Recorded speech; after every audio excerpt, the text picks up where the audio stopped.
এই যে জুলাই যোদ্ধা বলতে আমরা সকলে জুলাই যোদ্ধা। আমাদের আপসীর নেত্রী দেশনেত্রী বেগম খালেদা জিয়া, যিনি কারাগারে যাওয়ার সময় যিনি বলে গিয়েছিলেন, দেশ বাঁচাও মানুষ বাঁচাও, নির্যাতিত খুন গুম হয়েছে, তাদেরকে যেন এই বইয়ের মধ্যে আমরা খুঁজে পেয়েছি। এবং এই ইতিহাস শুধুমাত্র একটি খণ্ডের ইতিহাস। আমরা জানি আমাদের অনেক আরও না জানা ইতিহাস কিন্তু রয়ে গেছে, যেগুলো হয়তো পরবর্তীতে আমাদের মাঝে চলে আসবে এবং সেগুলো আমরা লিপিবদ্ধ করব। কারণ ইতিহাস সবসময় সত্য এবং বাস্তব ভিত্তিক হতে হয়।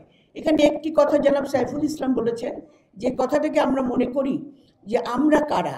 এই যে জুলাই যোদ্ধা বলতে আমরা সকলে জুলাই যোদ্ধা, এই কথাটা কিন্তু আজকে আমাদের মনে রাখতে হবে। আমাদের আপসীর নেত্রী দেশনেত্রী বেগম খালেদা জিয়া, যিনি কারাগারে যাওয়ার সময় যিনি বলে গিয়েছিলেন, দেশ বাঁচাও মানুষ বাঁচাও, যিনি তার আপসের নেতৃত্ব দিয়ে আজ পর্যন্ত লড়াই করে চলেছেন, তার যে অতুলনীয় ইতিহাস, সেই ইতিহাসের পিছনে আজকের এই যে জুলাই গণ অভ্যুত্থানের ইতিহাস কিন্তু রচিত হয়েছে।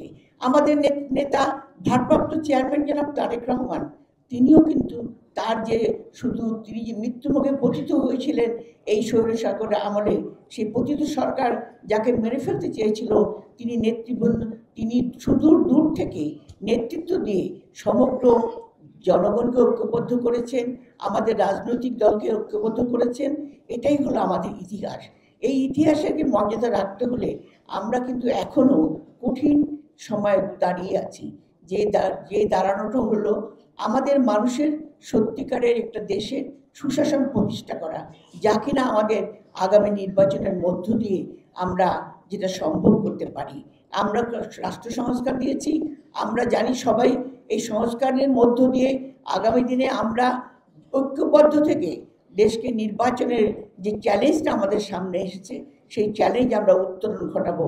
কারণ বিএনপি এবং আমরা জানি আমাদের সঙ্গে যে রাজনৈতিক দল যারা গণতন্ত্রের জন্য লড়াই করেছেন, সবাই কিন্তু আজকে আমাদের একটাই চিন্তা, একটাই আমার নেতার সেই কথা, দেশ বাঁচাও মানুষ বাঁচাও।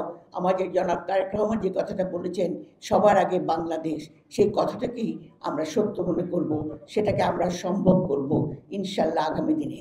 সবশেষে আমি বাবুল আক্তার এবং তার যে সহযোগী যারা নাগিব চৌধুরী এবং এখানে আমাদের সম্পাদনা করেছেন ডক্টর আব্দুল মঈন খান সহ, তাকে যারা সহযোগিতা করেছেন, আমি সবাইকে কৃতজ্ঞতা ও ধন্যবাদ দিয়ে আমার বক্তব্য শেষ করছি।